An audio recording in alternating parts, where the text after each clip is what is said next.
Okay, You're on. summary. The chapter is basically about like her getting the job, pretty much, and like Rand giving it to her. So then she was kissed by an old man. Okay. Okay. So So can you elaborate a little bit more on like why she needed the job and how the mercy of getting that job and such? that's a great question.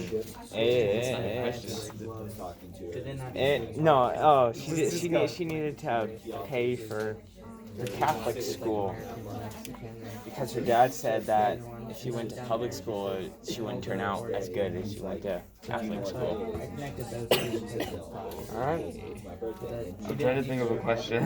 What do you think is the importance of her having to lie about her age to get into the job? Like the importance. Yeah, I think I can help with that maybe because so she's always been too young to do anything, and how this is a book explaining about how she's growing up into a young woman, and how from a child to a young woman, and how she's always been too young to do anything, and now she's going to be getting this job, so she has to lie about being this young woman that she wants to be to get to this job so she can get money to pay for this Catholic school to become the young woman she wants to be. Okay. Gotcha. Sorry. Gotcha. I have another question for you. So it says, I was supposed to match, like it talks about what she's doing as her job, and then she said that's all. I didn't know where these envelopes were coming from or where they were going. I just did what I was told. Do you think that's significant in any way, and if so, why? Why do you think she's so shy? Yeah, I mean, William, will you stop? I think she It makes me more comfortable when I'm like doing I something think she with my just body. like kind of just goes along with it. I don't really think it's Maybe it's kind of like the idea that she really doesn't have any will. She's just doing whatever she's told. She can't like really make decisions for herself. like just going along with the flow. We have 16 minutes, right? Okay, yeah. Do we have 20 minutes? 20. Oh, okay. So, I also feel like, No, go ahead, with the sorry. significance thing, I feel like it's significant because it's almost going into the same idea that the women and your race and the fact that she's a child, like she doesn't know anything and nobody's giving her anything to go off of. So yeah. I see. Yeah, that makes sense. Okay. Who wants to discuss the creepy old man kissing? Oh yeah, that's right. So let's see. Hold on. Give me a second to think about like a question for that. Let me just. Well, Joseph, why do you think that was significant? About the old man kissing her. Yeah. Because she's learning about she's learning about the world, and since she's growing up, she's learning more about the world and how people are creeps and how people do that kinds of things. So it's just And I think it's like the author is trying to say something about her view of like how women are like maybe they're just treated as like just like items. Yeah, to, kind of, yeah. What do you think it enjoy. suggests about her character? I mean, she was forced to kiss him. Well, she wasn't forced, but it was somewhat like, come on, you gotta do this. Well, she was going to forced kiss him. to kiss him on the lips, but she and then- willingly went to kiss him on the cheek. Yeah, and then Yeah. he grabbed her by the face and just. So what do you think that shows about her character, that she was willing to kiss him on the cheek in the first place? And she's a nice person, but it's also kind of weird at the same time that she would like kiss him on the cheek, you know? So the man that she just kind of met. I Yeah, think for that a guy, I yeah. think that it's interesting that like she was just like, oh, he was such a nice man. I thought, he's old and nice. I think I'll just kiss him on the cheek. It really she shows. didn't even know It him. really shows her immaturity because like I'm pretty sure all of us when we're reading that we're expecting something really big to go under there. It's kind of weird. If this book is written in the past tense, she wrote that he had like pretty eyes, and yet you'd think that she would talk more like kind of bad towards the person that did that to her, but she still talks to him in a more lighter sense, or like They all pray for each other. Yeah. Okay, should we go to the next chapter? Yep, let's go into Papa who wakes up in the dark, tired in the dark. Yeah. So it's pretty much about Esperanza's dad, Grandpa. yeah, her dad's dad, yeah, her grandpa that died. I think So, yellow is sort of like talks about he will take a plane to Mexico, and then well, the uncles and aunts will be there. The black and white photo, and then the tomb with flowers. And she talks about how this is like a tradition. Yeah. So, what do you think is so significant about this, like, tradition and how they still follow it, even though they're not living in Mexico? Like she's like staying with her culture. I don't know who decides. Yeah, who decides she's like about. staying with her culture. This just sort of shows a shift in her thinking. Like, Um, because I'm trying to in the book she was like very childlike. Why just do you like, think what's happening. it's important that she kind of that this entire thing is in there? Like, why do you think it's important that it mentions, what would happen if Papa died? Maybe is that, do you think that could be foreshadowing of what might come in the book? Like, maybe her dad dies later. I think it could because like she, I don't think she like knows like how to live life with like without him, because like I guess he's like kind of a protector maybe. So sort of all the shit he's doing, probably making the money. He's probably working. I think I don't remember. My brain isn't working that well right now. So we done with that because we're already at 5 minutes and it's 5 minutes per prestige. Oh, yeah, yeah. 6 minutes. Okay. Oh frick. Okay. So I had more bad. This was a very interesting chapter because she almost blamed herself for all of the stuff that had happened to her aunt. And a couple of the strands that I noticed were the fact that she used yellow a lot. And that's like almost showing, like symbolizing like the disease and sickness and stuff, and her view of it, and the color that she associates with it. She says, but I think diseases have no And then it also used the word sticky a couple times in this chapter. And so that I found that interesting. of like why bad things happen to people. And this is a big question. Yeah, question. Okay. Let's see. Hold on. Sorry, I'm trying to think. This kind of sounds stupid, but what is the chances that the aunt would die on the same day that they're kind of not making fun of, but imitating? Would it be imitating? Would it be like Yeah. imitating? Yeah. Okay. Like imitating the aunt. What would the chances be of that, and how those two actions would occur on the same day? Well, I don't know if she necessarily died on that day. Do you guys know? Because I don't see She said it. she died Really that day. confusing for me to read. Yeah. I remember. I swear she said that she died the same day that it happened. She just says, and then she died. My aunt who listened to my poems.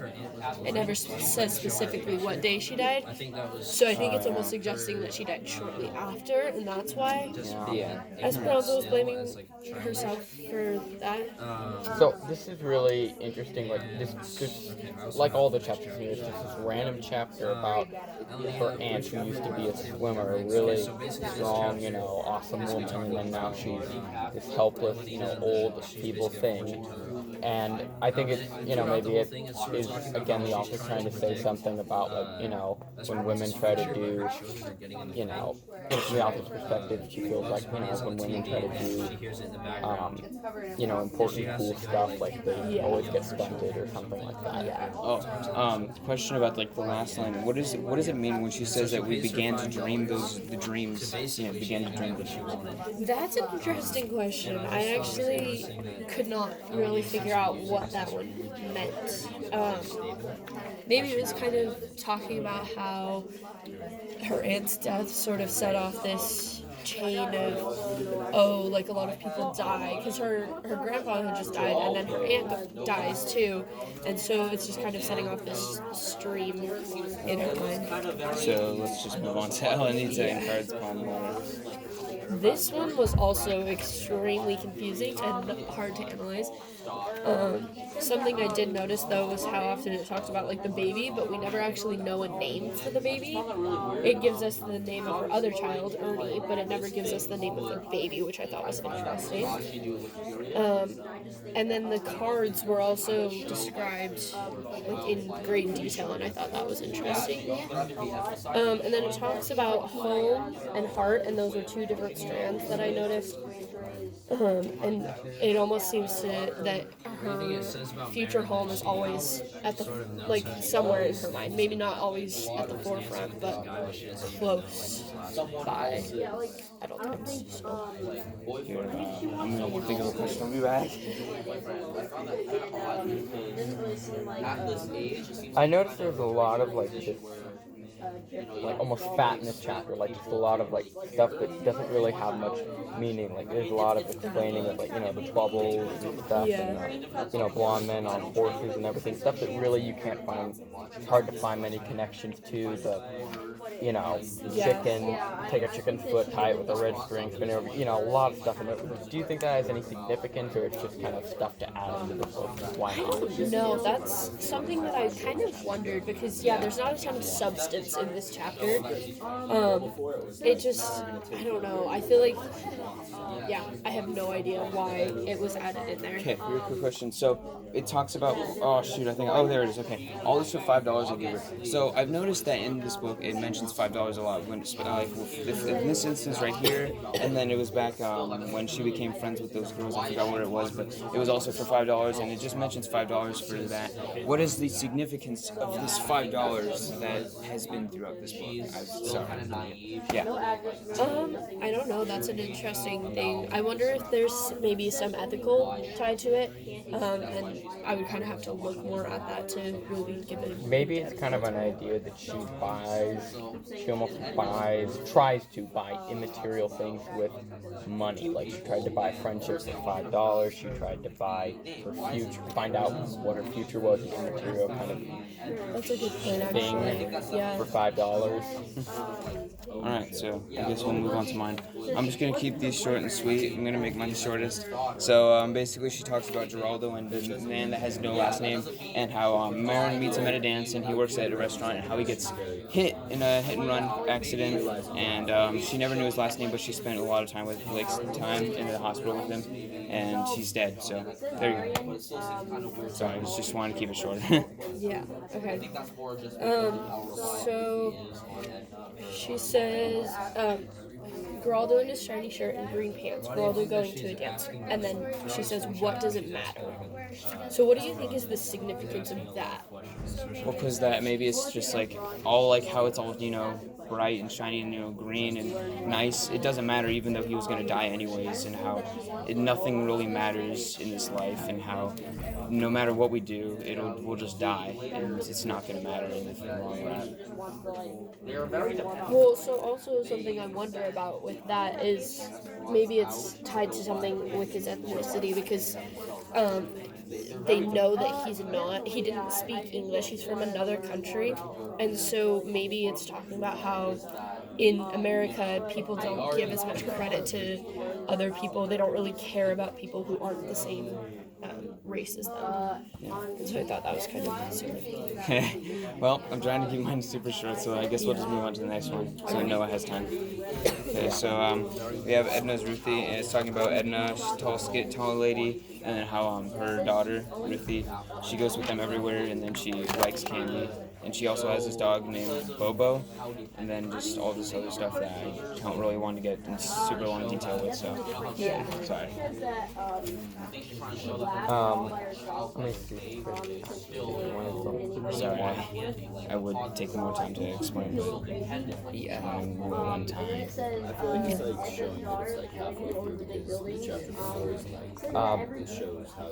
Actually, why don't you just elaborate just a little bit more while we think of questions? Alright, okay?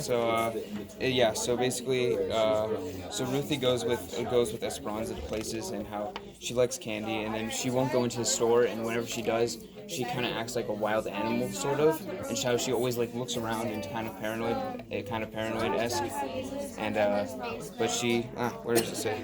But she can also sing and dance, and let's see, and then she had lots of job offers when she was young too, and then she got married instead of moving away. And moved away to a pretty house. But and then Esperanza asked why she moved on to Mango Street. You know? So it says every week Edna is screaming at somebody, and every week somebody has to move away. But then it also talks about how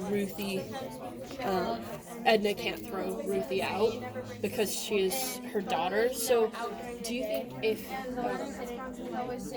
if she wasn't her daughter, Ruthie would have already been thrown out? And for what reason would she have been thrown out? That's a good question. I can't think of that one. Well, that's a good question. I can't really answer it, but I can think maybe it's because that she kind of, the way that she acts and how she's always a little bit like off as a person, and how Edna kind of just probably wants normal people to be in her building and not these people that act all different, and she just wants I'm trying to think of the word, but yeah, you know what I mean. Yeah. What do you think the importance of whistling is? Of whistling, it says right here, then we heard someone whistling beautiful like the Emperor's Nightingale. Later it says, not only is she a good whistler, she can sing and dance too. Do you think there's any importance there? Because no, I don't. I really don't. I don't know. I don't know. Gotcha. All right. Well, okay, yeah, let's go on to yours now. So now you can have the last So, 5 minutes. the Earl of Tennessee. Now, I thought this one was really interesting. So, Earl is next door to in Edna's basement. He works nights, and they never really see anything of him because his door's always shut except for when he goes to work, and which is at night.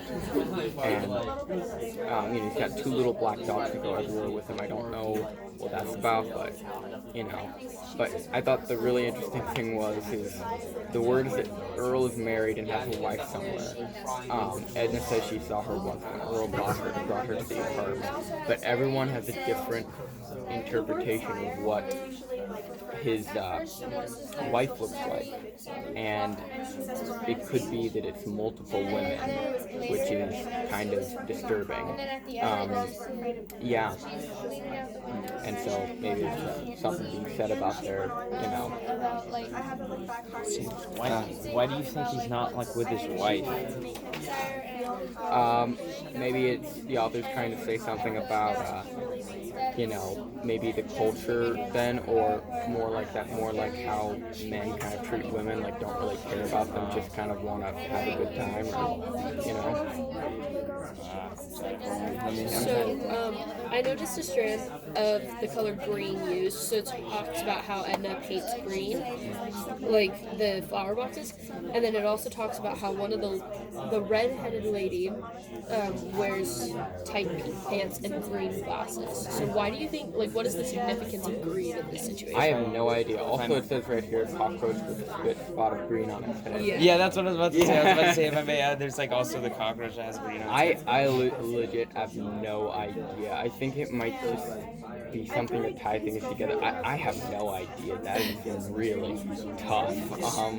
So I have a question. So it says that Earl works nights. Do you think that he works a night so and he can also go see different women other than his wife? That's an idea. I don't know. It's possible. If he does do that, then how does he make money? Because he's just going out and seeing other women. Well,